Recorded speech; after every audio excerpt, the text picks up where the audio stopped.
من يهده الله فلا مضل له ومن يضلل فلا هادي له أشهد أن لا إله إلا الله وحده لا شريك له وأشهد أن محمدا عبده ورسوله اللهم صل على محمد وعلى وصحبه وسلم.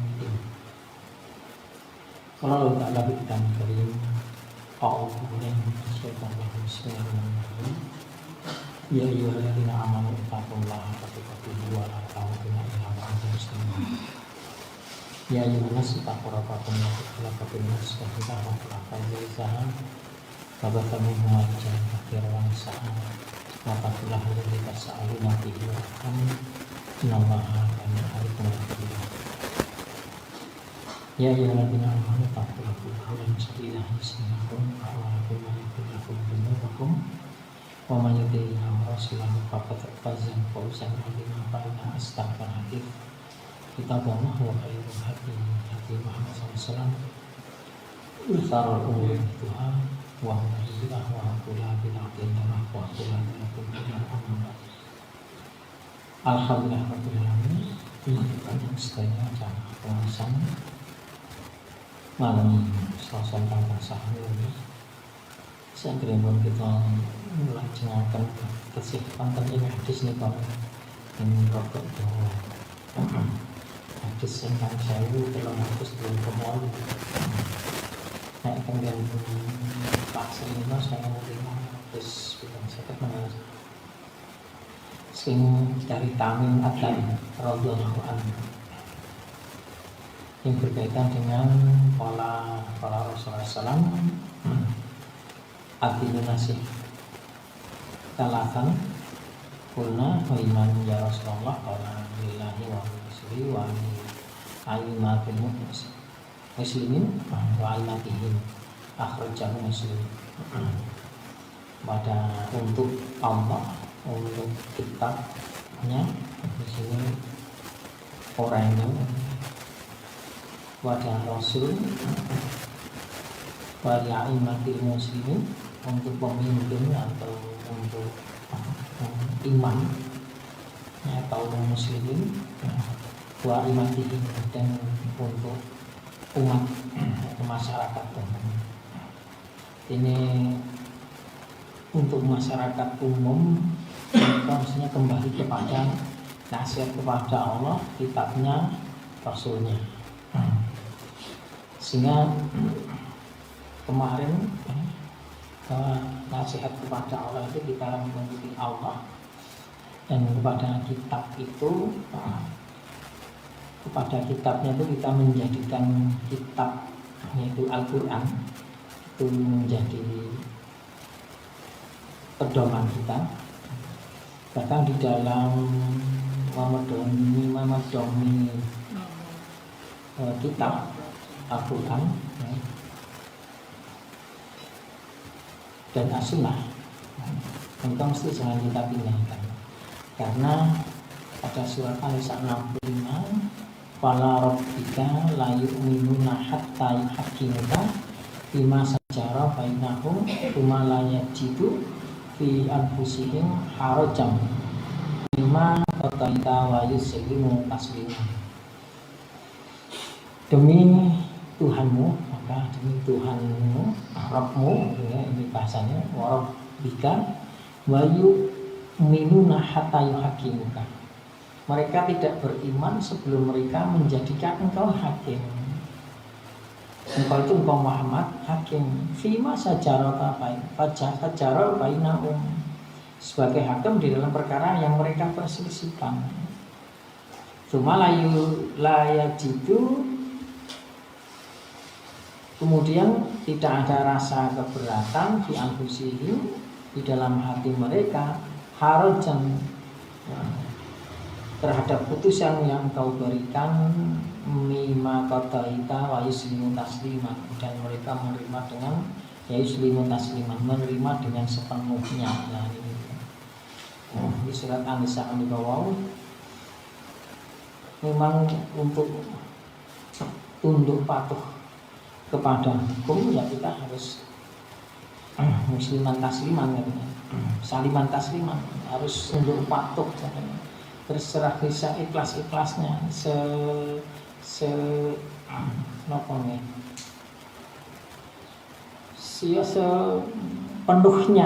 sepenuhnya, sehingga kadang-kadang saya itu ada pertanyaan dari saya itu ketika di dalam Riyadhus Shalihin itu berkaitan dengan nama kebaikan, nama soalnya Pak ada hadis bahwa ada sahabat menanyakan tentang apa itu al-birra. Jadi al-birra itu ketaatan. Sehingga saya punya pertanyaan, kita beribadah dalam rangka melaksanakan perintah Allah atas dasar kesadaran dan pemahaman sesadar-sadarnya, sepaham-pahamnya bahwa kita itu sedang melaksanakan perintah Allah. Mungkin kalau setingkat kita di dalam dunia agama itu kayak gini kepeksa, dan kepeksa itu sah Pak ya. Kayak gini kepeksa. Nek pengen kayak wani sholat tarweh atau sholat wajib kan kadang kepeksa nih, cek pengen bulan, cek pengen rasane iki, cek pengen umpamane begitu. Cek eneng Pak. Buktine ngopo? Lagi jagongan adan. Ini kan refleksnya kan refleks masalah yang tidak menipu kita nih. Berkaitan dengan menika wau apa endi awake dhewe melaksanakan amaliyah Islam atas dasar kesadaran, melaksanakan perintah Allah, tunduk, lebih-lebih naik sing mau tingkat spiritualnya tinggi, berarti sudah keterpaksanya atau hilang sidik, atau bahkan sudah kepaksanya sudah hilang ya, betul-betul ridha dengan kita ibadah nothing tulus Pak. Ibadah seolah-olah kita tidak ada harapan sama sekali, tidak ada harapan, tidak ada tujuan, tidak ada, itulah kemudian dianggap nek cara masyarakat pada umumnya ikhlas gitu. Bahkan tidak ada rasa apapun, yang penting beramal gitu. Lebih baik mana? Atas dasar ketundukan apa atas dasar sing nothing tulus itu? Tentunya lebih baik nothing tulus namanya. Lebih baik tunduk kepada Allah, karena tingkat keikhlasan kita itu seberapa jauh kita tunduk kepada Allah Subhanahu wa taala. Ini harus garis bawahi. Seberapa jauh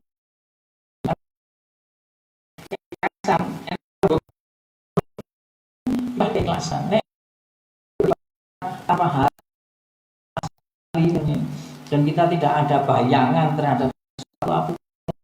Yang penting ibadah ya. Penting menyembah nih.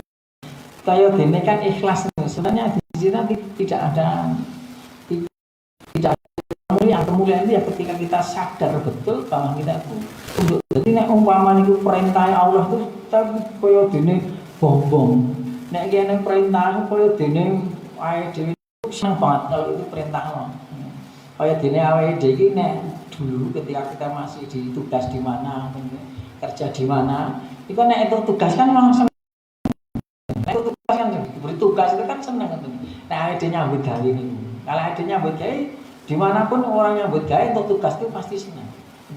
Begitu nek sekolah itu tugas malah berarti nyambut gawe untuk tugas itu senang katanya. Karena ada harapan kan, harapan dan seterusnya. Nah kembali ke sini lagi. Nasihat kepada Rasulnya itu mesti kita harus kembali sebagaimana surat An-Nisa tadi, itu harus menjadi pegangan bagi kita. Fala rabbika yu'minna hatta yuhakimu. Sebelum kita menjadikan Rasul itu sebagai hukum, artinya sebagai hukum berarti kita harus berpedoman kepada syariat. Dalam rangka berpedoman kepada Islam itu kita harus jadi kepada Rasul, kepada kita, ketika nasihat kepada kita bahwa kita harus menjadi pedoman kitab itu. Dalam rangka kitab, mesti kita harus mengikuti Rasulullah SAW. Konteksnya kita mengikuti Rasulullah SAW itu adalah ittiba. Nah, di sini gini Pak. Ittiba. Rasulullah itu orang yang sangat perhatian kepada umatnya. Rasulullah itu orang yang sangat empati, bahkan sangat merasakan susahnya umatnya. Dalam konteks ini ittiba ya, dalam konteks ibadah tarweh, dalam konteks ibadah tarweh, niku Rasulullah SAW pernah sholat tarwah itu selama 3 hari sampai 4 hari ini, niku di masjid bersama jamaah. Kemudian Rasulullah sholat di dalam pun beberapa hari sholat di dalam pun, tapi prosesnya sedang terjadi ketika Rasulullah sholat di rumah tarwah. Sahabat itu masih ada pelaksanaan sholat tarawih di masjid. Karena konteksnya setelah itu sahabat kok Rasulullah kita akhirnya kan datang ke rumahnya sowan kepada Rasulullah menanyakan tentang loh kok ternyata Rasulullah sholat di rumah. Rasulullah sholat di rumah setelah diketahui oleh sahabat itu sholat Rasulullah di rumah, sahabat bertanya, ya Rasulullah, kenapa engkau sholat di rumah sementara orang sholat di masjid? Dan konteksnya Rasulullah sholat di rumah itu pirang rakaat, Pak? Kita bicara sejarah nih, pirang rakaat? 11 rakaat, 22 apa 44? 44, Pak. Sejarah Rasulullah, kita bicara sejarah Rasulullah itu sholat di rumah itu 44, Pak. Dan total 11. Nanti ke sana. Ketika Rasulullah itu sholat di rumah, sahabat menanyakan, kenapa engkau sholat di rumah? Rasulullah menjawab, saya takut menganggap bahwa sholat tarawih itu adalah wajib. Sing ittiba jenengan sholat neng masjid apa sholat mengikuti Rasulullah SAW.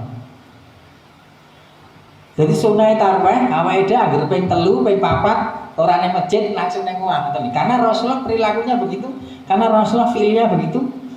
Nah, ngerti. Jadi itibanya apa yang kita anggap ittiba itu bagaimana kita memahami hadis niki mau. Kita memahami hadis niki mau, kita apike salat ning masjid apa apike angger salat ning masjid, angger wis petang dina engko terus salat ning omah terus. Ayo. Konteksnya gimana ittiba ini? Nah, ya seperti yang dipahami oleh Muhammadiyah, Pak. Itu kan gini loh, Pak. Sebuah kisah di hadis itu jangan dipahami sepotong-sepotong. Kalau di Muhammadiyah namanya itu dengan istilah parsial, harus dipahami komprehensif. Harus dipahami berkesinambungan.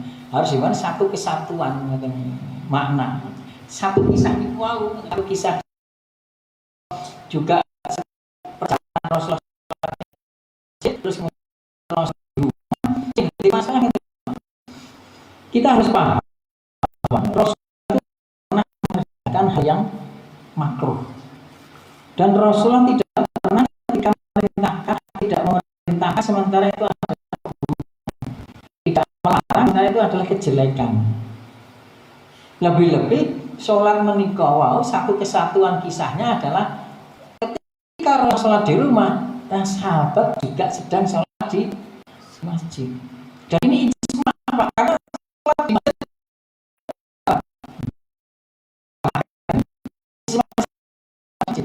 ini apa yang sholat dengan masjid begitu balik begitu ya pola kita sama. Karena itu harus justru jawaban Rasulullah mengatakan bahwa saya takut kalau hal ini dianggap wajib, seraya kemudian pelaksanaan sholat di masjid itu sedang berlaku, Rasulullah di rumah, maka kesatuan-kesatuan makna ini menunjukkan bahwa sholat tarawih itu sebaiknya di masjid, bukan di rumah. Nah, di rumah berarti kita pola pikirnya sudah terbawa bahwa afdhalus sholatil fil mar'i itu baiti, al mar'i itu baiti gitu nih. Ila maktubah gitu nih. Jadi sholat sunnah itu apike nang omah kecuali sholat wajib. Bahkan kita sudah terpatok pikiranku dulu. Lepas itu dulu kita memanai niki. Ketika terjadi Rasulullah di rumah, kemudian ada konteks di masjid. Tadi sudah saya beri kuncinya, yaitu apa? Tidak mungkin sesuatu yang tidak baik, yang tidak utama, sementara Rasulullah melaksanakan, kemudian dibiarkan orang itu berbuat bahwa itu tidak utama. Kamu kok seluruh sahabat. Nah, ijma maksudnya, orang seluruh ya, ijma sahabat, karena banyak sahabat yang sholat di masjid pada saat itu. Nah, maka itibanya di sini harus pakai manhaj sekali lagi. Jangan tidak pakai manhaj aja tadi ngerti bahwa yang namanya sholat itu mesti kita harus ittiba kepada Nabi. Di sana ada qauliyah dan ada fi'liyah. Nah, ketika Rasulullah melakukan qauliyah sama fi'liyah, sementara ketika Rasulullah melakukan fi'liyahnya, Rasulullah mengatakan tidak dikira wajib. Jadi Rasulullah itu tidak sholatnya di masjid bukan tanpa alasan. Alasannya tidak dikira wajib. Di sana ada makna implisit. Janjane diperintahkan oleh masjid. Coba nek kabeh mau paham bahwa ini Rasulullah tidak khawatir itu tidak wajib. Rasulullah pasti sholat di. Nah gitu Pak. Bahasanya seperti itu. Tapi Rasulullah mengkhawatirkan logika umat besok tidak dikira tarwah di masjid. Ini mau wajib terus aku sholat. Dan prakteknya ini loh jadi garis bawahnya. Dan prakteknya sahabat sholat di masjid berarti utama. Karena Rasulullah tidak melarang, sedang terjadi praktek di sana. Dan ini ijma. Model ittiba begitu. Ada lagi Pak, model ittiba begini Pak. Sholat kui mau mek masbuk apike maca Al-Fatihah ketut sanajan kui mau ora entuk bismillah dianggap ora Al-Fatihah apa batasane rukuk. Ayo kenapa? Oh.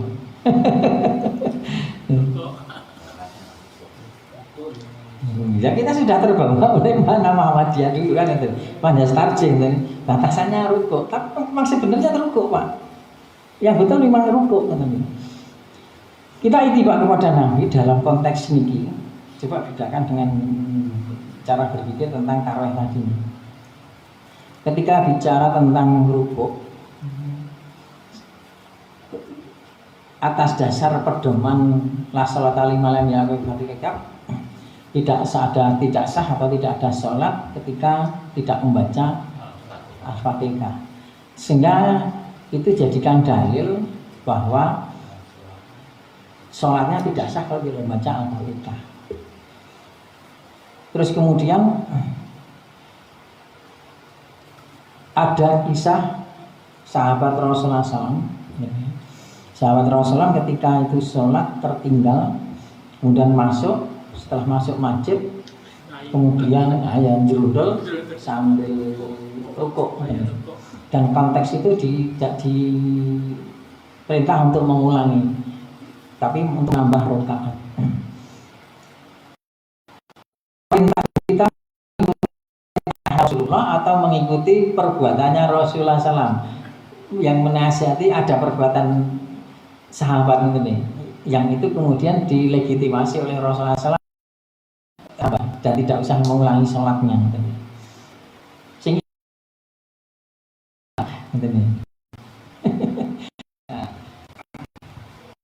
Yang ittiba begini, ketika kita memahami dua konteks yang tadi maka yang pertama kali pendekatannya adalah kita memaknai tentang tadi.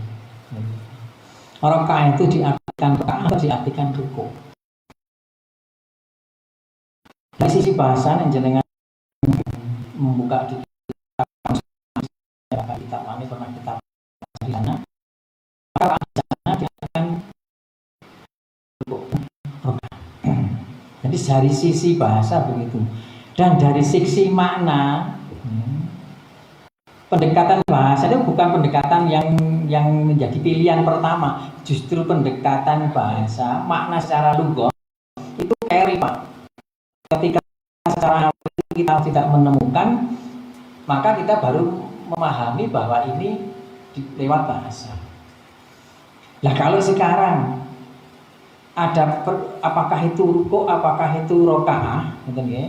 Ketika ada sahabat Rasulullah yang mendapat legitimasi Rasulullah bahwa dia sholat dan tidak menambah rokaat dan tidak mengulang rokaat, maka kalimat rokaah di sana jangan diartikan dipaksakan bahwa itu adalah ruku', rokaat, gitu ya.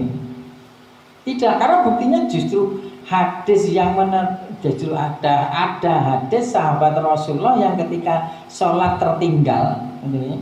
Kemudian dia melakukan ruku', kemudian Rasulullah tidak memerintahkan mengulangi sholatnya, dia anggap sholatnya tetap sah dan tinggal menangat yang dianggap itu satu rakaat, hitungan satu rakaat. Justru hadis inilah menerangkan tentang makna rakaat tadi sebagai ruku'.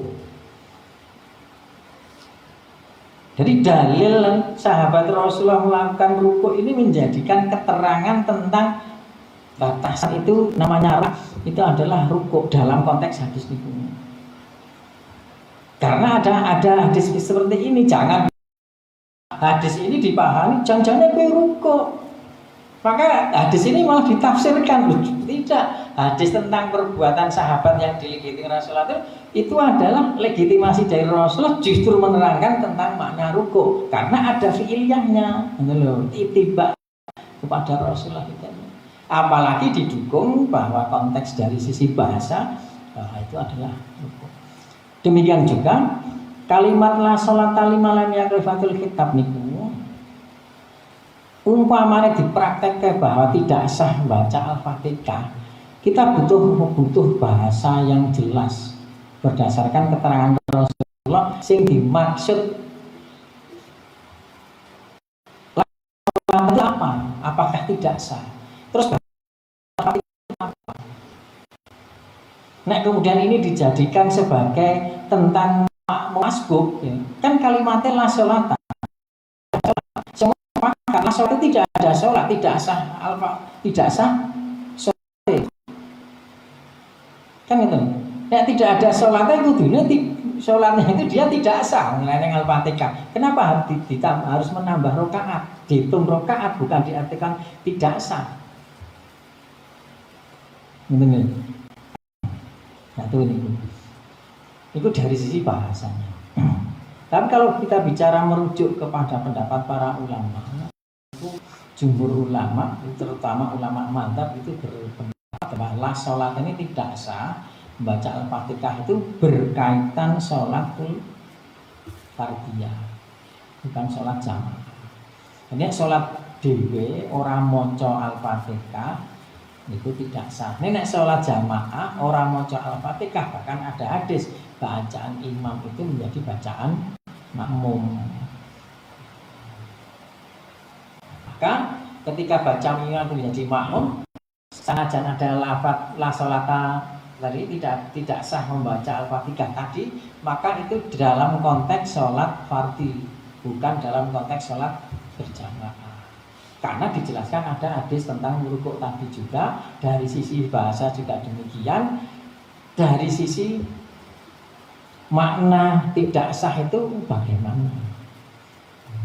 Karena konteksnya Rasulullah masih dianggap belum satu rakaat, hanya nambah. Ini kan sholat sah.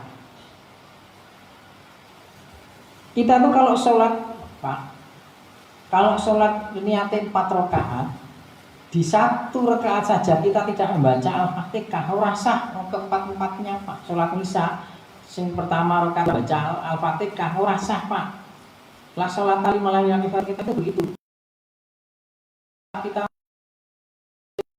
rakaat 1, rakaat 2, rakaat ketiga lali ra maca Al-Fatihah, batal kabeh, Pak. Ora sing batal sing rakaat ketelu tok niku. Ngene.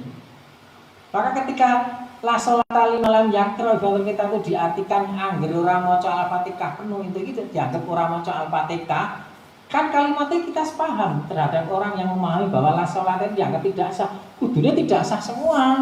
Kenapa yang dianggap tidak sah hanya satu rakaat saja, terus dianggap rakaat. Sehingga dia mau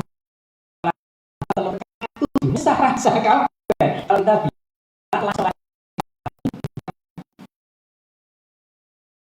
nah ini tidak sah sholatnya, ini. Jadi ada kerancuan cara konteks dengan Rasulullah sama pilihan takrir yang sahabat Rasulullah melakukan itu, Rasulullah merekomendasi, itulah justru hadis itu menerangkan tentang apa makna ruku dan makna la sholata. Tidaklah sholat berkaitan dengan baca itiba. Banyak kasus itiba lagi. Itiba ini kan sholat malam itu 2 rakaat atau 4 tarawih ya. 4 rakaat atau 2 rakaat 2 rakaat. Hah? 4 rakaat atau 2 rakaat? Awake nek maca ning Muhammadiyah itu 2-2 ya, 4-4 ya, 4 langsung 4 tanpa 2-2, tanpa tasyahud awal ya. Jadi Muhammadiyah semua diterima, termasuk hisab itu semua diterima. Apakah hisab, ruqyat, imtanul ruqyat semua diterima karena ada dalilnya. Hanya Muhammadiyah menganjurkan kepada yang paling rajih, yaitu apa? Hisab, karena konteksnya berkaitan dengan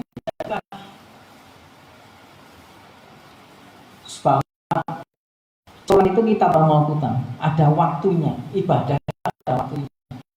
Satu Ramadan ayam madudat waktunya. Berkaitan dengan 4 rakaat 2 rakaat itu juga demikian, Pak. Kenapa 4 itu boleh, tetapi Muhammadiyah karena kita ittiba kepada Nabi, maka kita mengikuti apa yang diperbuat oleh Nabi.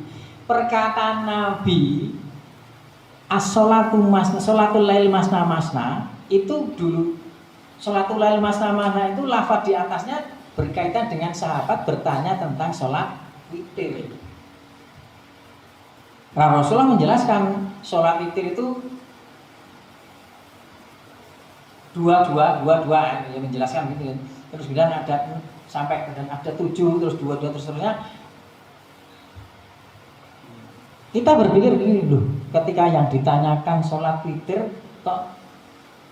konteksnya adalah sholat tahajud 2, terus 1, 2, 4, terus 3. Ini kan konteks sholat malam. Berarti sholat witir itu adalah suatu kadang tertentu bisa dimaknai dengan sholat malam. Sholat malam kadang tertentu bisa dimaknai sholat witir. Atau begini bahasanya, kadang-kadang Rasulullah menyebut sholat malam itu dengan witir, atau kadang-kadang Rasulullah menyebut witir itu dengan sholat malam. Tetapi pernah Rasulullah juga menerangkan tentang sholat witir itu khusus tersendiri. Sholat witir, sholat malam itu ya dua-dua jika dipakai witir, genap-genap itu mau. Nah, setelah melihat konteks ini, nek di Muhammadiyah nih, tunggu buku ini kok, tuntunan sholat oleh Agung Danarto yang merujuk kepada Dana itu sekretaris umum Muhammadiyah dulu, Pak Jaman dari yang dulu sebelum Pak Abdul Mutin ini. Nah, itu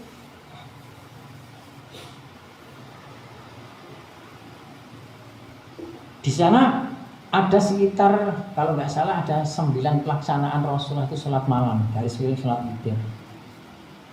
Dan ada di mana Rasulullah sholat witir, konteksnya sholat malam itu adalah 8 rakaat 2-2. Oh, 8 rakaat langsung 8 rakaat Pak. Terus kemudian tambah 1 9, yang 1 witir. Tapi 8 itu tidak 2-2-2, tidak 2 salam tidak. 8 rakaat langsung Pak. Dari konteks ini menunjukkan bahwa Rasulullah sholat malam tidak mesti 2. Tidak hanya hadis yang Rasulullah 8 rakaat saja, masih banyak, ada 9 kan. konteksnya. Jadi kita pahami bahwa praktek lah, ini itibak sekali lagi. Kita itibak prakteknya Rasulullah SAW ternyata tidak dua-dua. Kalau dari sisi bahasa, sholatul lail masna-masna itu untuk menerangkan sholat Aisyahnya ketika menanyakan kepada Rasulullah sholat malam berapa, jangan kau tanyakan panjangnya, jangan kau tanyakan baiknya, ini. Maka arbaan berarti di sana diterangkan dua-dua. Itu logika, Pak. Itu bahasa. Tapi kan kita harus itibak. Kita bicara logika, oh masuk itu logis. Tapi kan agama ini kan itibak. Itibaan, termasuk ruko tadi prakteknya kan sahabat dibiarkan oleh Rasulullah. Itu kan fi'liyah, ini kan kita itibak. Walaupun kita untuk manai bahwa itu tidak mesti harus begitu, tapi pakai logika Iman Tarji tadi, logika Tarji yang saya sampaikan tadi.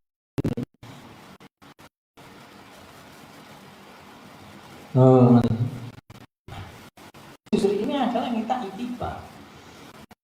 Dalam konteks nek wau dengan sholat malam niku jelas prakteknya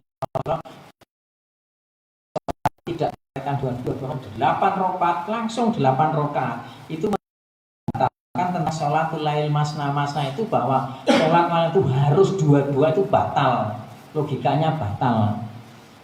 Ning terus orang sesat orang ya, terus dia itu kelompok yang kafir masuk neraka, tidak. Kita bicara dalam konteks ijtihad nih. Dan saya sedang mempertahankan ijtihadnya majelis tarjih nih. Masalah dia tetap kenceng, wah itu bukan ranah kita untuk memaksa kita. Kita harus bisa menghargai. Kita hanya memperkuat logika itibak tadi.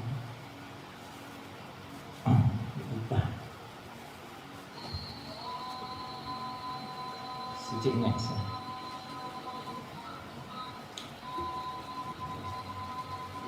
Contohnya itibak pada surat Al-A'raf 40. Yang buka surat Al-A'raf 40. Terakhir ini menjelaskan tentang masalah itibak.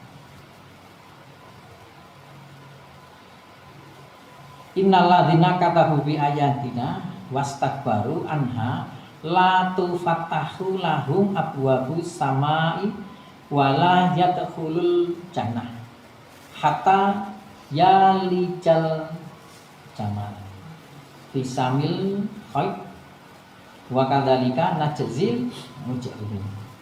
Sungguh orang-orang yang mendustakan ayat-ayat kami dan menyombongkan diri terhadapnya tidak akan dibukakan pintu-pintu langit bagi mereka dan mereka tidak akan masuk surga sebelum unta masuk ke dalam lubangnya. Hatta yalijal jamal wala yadkhulul jannah hatta yalijal jamal. Sebelum unta masuk ke dalam fi samil khayd, masuk ke dalam lubang jarum. Unta masuk ke dalam jarum nek kanggo logika Pak, ora mungkin kan ngono. Lah ora mungkin iki mau, ora mungkin wong sing mlebu surga kuwi mau nek wis mlebu surga ora mlebu neraka. Di dalam konteks Al-Qur'an, siapa orang yang sudah masuk neraka ora mlebu surga? Sinten, Pak? Sinten? Sing sudah secara verbal muhkam, bahkan ayatnya itu cetok tanpa perlu tafsir, orang kafir, Pak. Innalladzina kafaru min ahli kitabi wal musyrikina fi nari jahannam khalidin. Kekal, itu kan orang kafir. Maka kalau di sini dikatakan orang mukmin gitu. Orang mukmin itu tidak termasuk orang mukmin, ya, termasuk orang mukmin ketika dia masuk neraka tidak masuk surga. Ini logika lagi, Pak. Logis perubahan itu. Tapi sekali lagi untuk memahami agama itu harus lewat ittiba. Orang sekedar ittiba ya. Logika kita memahami dengan cara ittiba, mutabi. Nah, ketika kita caranya mutabi, melihat tafsir-tafsirnya, di jalan lain atau di Ibnu Katsir yang dimaksud kadzabu bi ayatina tadi, kalau wastakbar tadi, orang yang menyombongkan diri dan mendustakan agama, betul tidak masuk surga. Karena konteksnya orang yang mendustakan ayat-ayat Allah dan menyombongkan diri dalam hal ini adalah orang kafir, sehingga orang kafir itu digambarkan sebagaimana unta tidak masuk kepada lubang jarum, sehingga wong kafir itu tidak akan masuk surga. Dan itu juga diperjelas tadi, jahannam khalidin nafiha ulaikahum syarrul bariyah. Artinya jadi pemahaman kita muktabarah. Jadi pemahaman kita syaratnya sampai kepada salafus saleh, sampai kepada sahabat. Nah, dalam konteks sahabat inilah jenenge muttabi, ittiba kepada Rasulullah SAW. Karena ini ijma-nya sahabat, pemahaman demikian itu. Itu konteks li Rasulillah itu begini, adilun nasiru li Rasulillah itu ittiba, maknanya ittiba.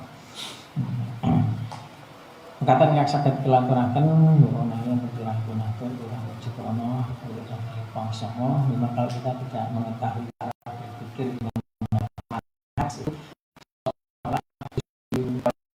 tiba, tapi setelah melihat dalil-dalilnya ternyata kita pemahaman kita itu kaya dulu dijenenge Muhammad. Dan ini justru ibarat nama itu dari sebuah mutabi. Kasus ini kita mengikuti yang itu langsung. Assalamualaikum warahmatullahi wabarakatuh.